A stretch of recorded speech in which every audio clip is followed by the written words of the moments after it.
Canada कॉर्नरमध्ये मध्यरात्री मुरुम माफियांचा धुमाकूळ. Street light बंद करून शासनाच्या नाकावर टिचून लाखोंच्या गौण खनिजाचा उपसा.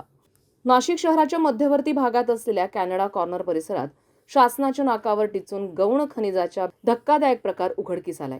रचना हायस्कूल समोरील सार्वजनिक सुलभ शौचालयाजवळील वादग्रस्त भूखंडावर 13 जूनच्या मध्यरात्रीच्या सुमारास जेसीबी आणि इतर यंत्रसामुग्रीच्या साहाय्यानं मोठ्या प्रमाणावर मुरुमाचा उपसा करण्यात आल्याचा गंभीर आरोप स्थानिक नागरिकांनी केलाय. विशेष म्हणजे भरवस्तीत हा प्रकार इतक्या नियोजनबद्ध पद्धतीनं राबवण्यात आला की नागरिकांच्या नजरेतून तो सुटावा यासाठी परिसरातील स्ट्रीट लाईट सुद्धा बंद करण्यात आल्याची माहिती समोर येते. स्थानिक नागरिकांनी घटनास्थळी जाऊन संबंधितांना जाब विचारला असता प्लॉटमधील कचरा काढण्याचं काम सुरू आहे असं सांगण्यात आलं. मात्र प्रत्यक्षात कचऱ्याच्या नावाखाली भूखंडातील मौल्यवान गौण खनिज म्हणजेच मुरुम मोठ्या प्रमाणावर उपसला जात असल्याचं नागरिकांच्या निदर्शनास आलं.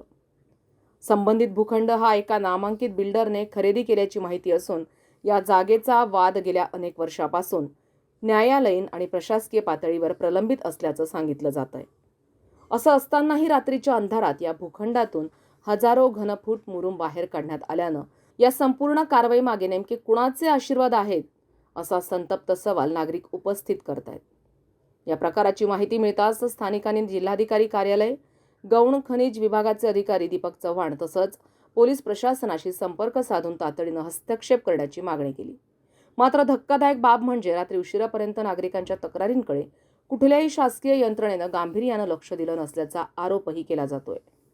प्रशासनाचा प्रतिसाद न मिळाल्यानं रात्री 10 वाजेपासून पहाटे 1 वाजेपर्यंत मुरुम उपशाचं काम सुरूच राहिलं आणि मुरुम माफियांचे मनसुबे यशस्वी झाल्याची चर्चा परिसरात रंगली. विशेष म्हणजे नाशिक जिल्ह्यात गौण खनिज चोरी रोखण्यासाठी महसूल, खनिकर्म आणि पोलीस प्रशासनाकडून सातत्यानं कारवाईचे दावे केले जात असताना शहराच्या मध्यवर्ती भागातच इतक्या मोठ्या प्रमाणावर बेकायदेशीर उपसा होत असेल तर प्रशासनाच्या कार्यक्षमतेवर गंभीर प्रश्नचिन्ह नक्कीच निर्माण होतोय. स्ट्रीट लाईट बंद करणे, रात्रीच्या वेळी यंत्रसामग्री आणणे, स्थानिकांची दिशाभूल करणे आणि शासकीय यंत्रणांचा प्रतिसाद न मिळणे या सर्व बाबींची सखोल चौकशी होणं आवश्यक असल्याची मागणी आता जोर धरू लागली आहे.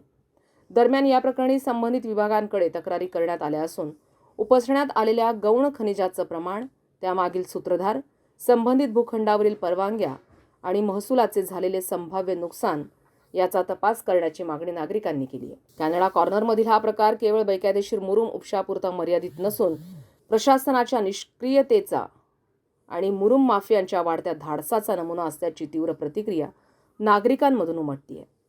आता या प्रकरणात शासन आणि जिल्हा प्रशासन नेमकी कोणती भूमिका घेतं, दोषींवर कारवाई होते की पुन्हा एकदा फाईल दडपली जाते याकडे संपूर्ण नाशिककरांचं लक्ष लागलंय. संविधान न्यूज, नाशिक.